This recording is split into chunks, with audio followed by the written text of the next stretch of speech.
Schema Theory. There are four main concepts in the Schema Therapy model, and they are early maladaptive schemas, core emotional needs, schema mode, and maladaptive coping styles. The early maladaptive schemas are self-defeating core themes or patterns that we keep repeating throughout our lives, and there are 18 of them in the Schema Theory. Early schemas relate to the basic emotional needs of a child. When these needs are not met in childhood, schemas develop that lead to unhealthy life patterns. Each of the 18 schemas represents specific emotional needs that were not adequately met in childhood or adolescence. Maladaptive coping styles are the ways the child adapts to schemas and to damaging childhood experiences. For example, some children surrender to their schemas, some find ways to block out or avoid pain, while other children fight back or overcompensate, and that often follows us throughout our adulthood unless intervened on.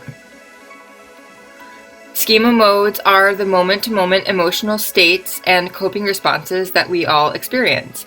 Often, our schema modes are triggered by life situations that we are oversensitive to, our emotional buttons, if you will. Anyone ever has told you or you felt like your buttons are pushed? That's what I'm talking about here.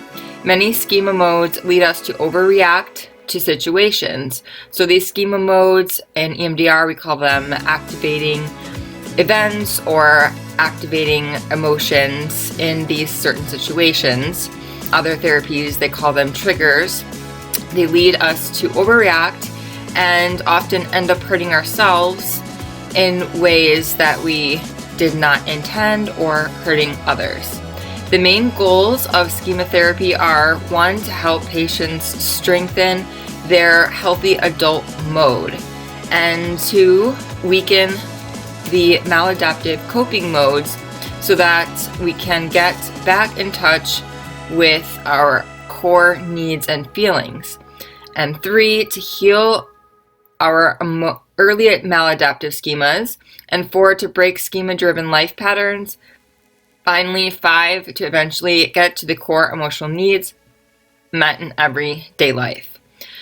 So the schema theory itself, it has not been a well-studied and empirically validated therapy. However, many of the therapies I feel can relate to schema theory, or maybe schema theory was adapted from some of the already empirically validated or evidence-based modalities of therapy that do work. So what I like to do with my clients is give them a timeline, and what I tell them to do is I have a list of questions that they can answer, or I have them just start with their earliest memory, think back even further if they can, and go from there, and just write down different memories from, preschool, and then kindergarten, elementary school, middle school, high school, etc.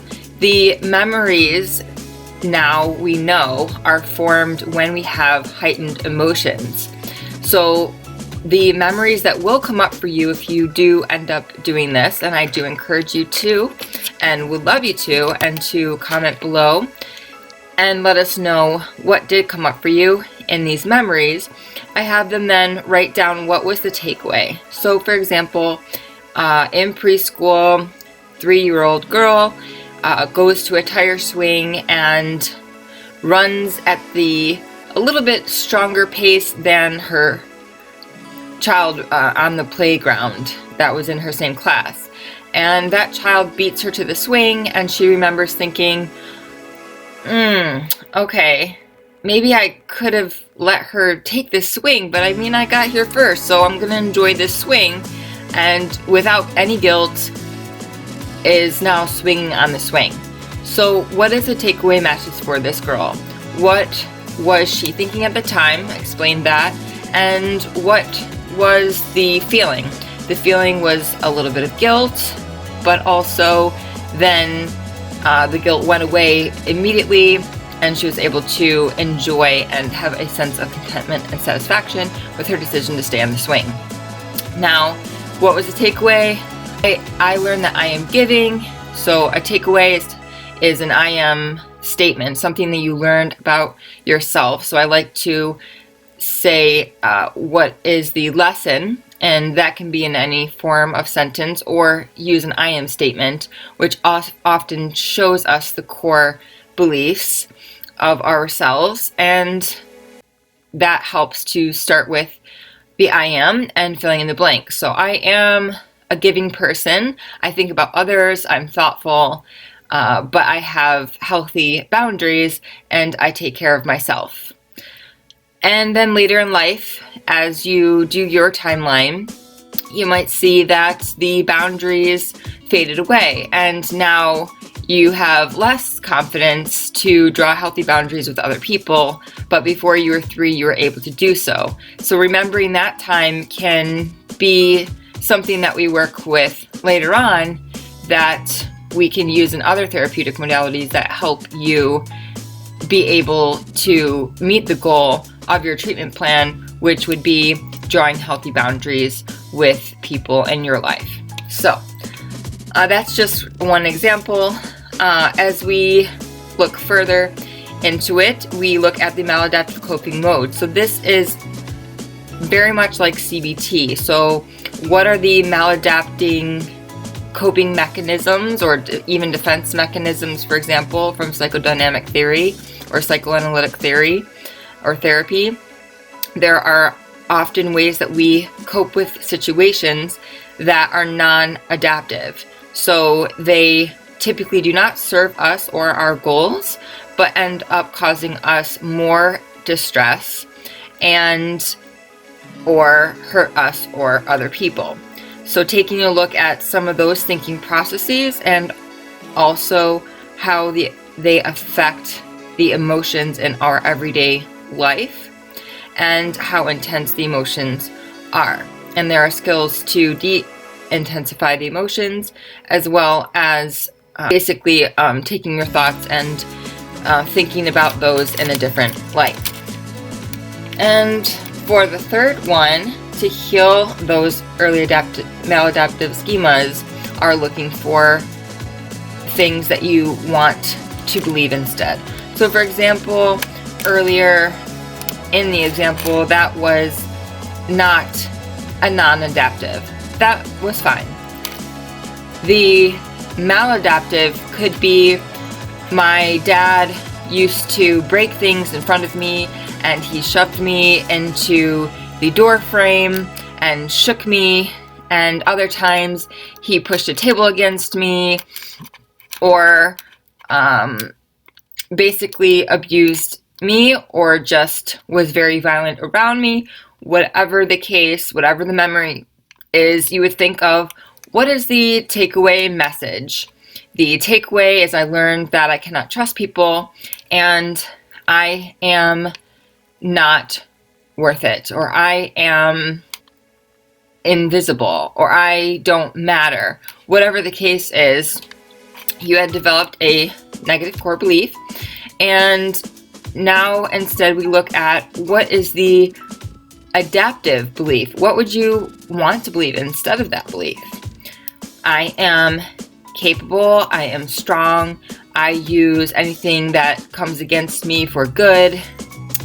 Any arrows that are directed towards me, I turn into flowers, and then I give them away to people less fortunate.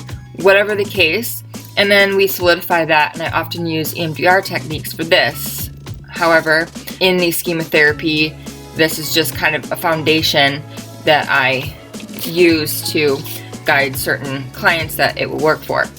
The third one is to break schema-driven life patterns. So what are the patterns that have been cultivated over your lifespan that are now linked to these early schemas or early beliefs or early worldviews that you came up with as a result of your past experiences?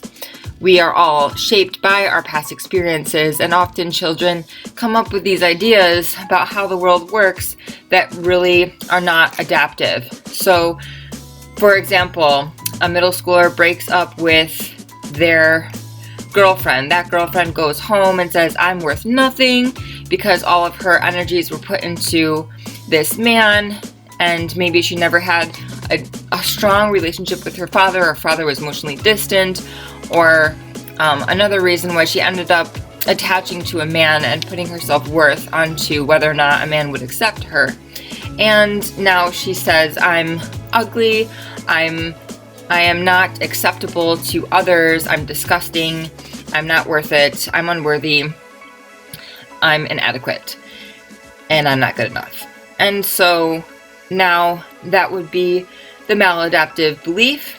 We would come up with an adaptive belief, and then we would determine how have these beliefs or schemas affected your life pattern. So now this girl grows up into her late teens and early college, and now she's 25 years old, maybe, and she has not been able to create a solid relationship with anyone because everyone she feels will leave her. That's a fear, and she always gets what she fears, and that would be her losing these relationships somehow.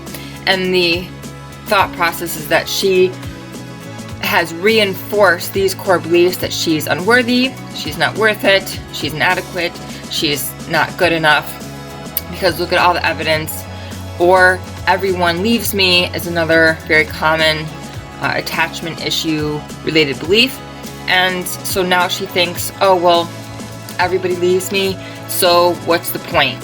And often is depressed and uses maybe measures of addictive kind of substances or other devices to cope with these feelings and not feel so depressed. So as you can see, everything is kind of linked. There's no perfect modality for each individual, but Schema Therapy definitely offers a foundation to understanding some of the patterns that we have today.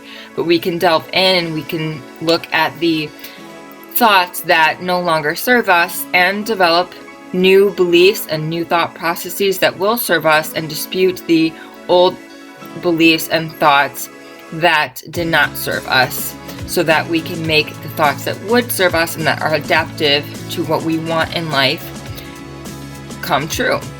And so now I would intervene and I would give different suggestions for how she could not only change her thoughts and reinforce her new beliefs, and I work in the session and out of the session, give her different suggestions to work on those, and then from there she will put into practice. So we need a behavioral change, because changing thoughts is not enough and changing beliefs is not enough, because eventually we'll go back to old patterns if these two are not sustained, and we need the behaviors to reinforce those new thoughts and new beliefs. So we need new life experiences, in other words. So now we need to develop healthy attachments to people. In the last example, for example, we need to develop new patterns with not just the men in her life, but other individuals, maybe mentors, and maybe other men that she is not seeking attention, love, and affection from, but merely friendship from. And once she has those secure attachments or corrective experiences, as they call them in psychology, that she will be able to feel whole and will break some of those old thinking and believing patterns, because they will no longer seem true because there's not enough evidence to support them. And the last and not least, eventually to get to the core emotional needs met in everyday life. So what are your habits? What are the things that you do each day that meet your core beliefs and or meet your everyday needs, your emotional needs? So the need for safety and security, the need for adventure and uncertainty and variety to spark some excitement in your life, and the need for people to see you, hear you, understand you, that you're unique and that you're your own person, and also the love and connection of others. So feeling like you belong somewhere and feeling that your uniqueness is accepted and even celebrated in a community, and that your talents are useful and welcomed, and that you can make a contribution, and that you can continue to grow. So all of these combined, we work with the client in working in their lifestyle and developing patterns and habits that reinforce the new beliefs and new thoughts and new identity, really, of who they believe they are, and one that is adaptive and allows them to feel satisfaction and fulfillment in life the majority of the time. So I hope this served you. I hope this made sense. Any questions or concerns I'm willing to take. I would love to get your feedback on any takeaways that you got from this.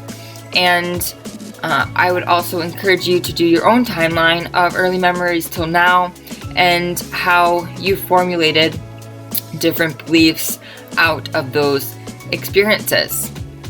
I look forward to speaking with you and hearing from you soon.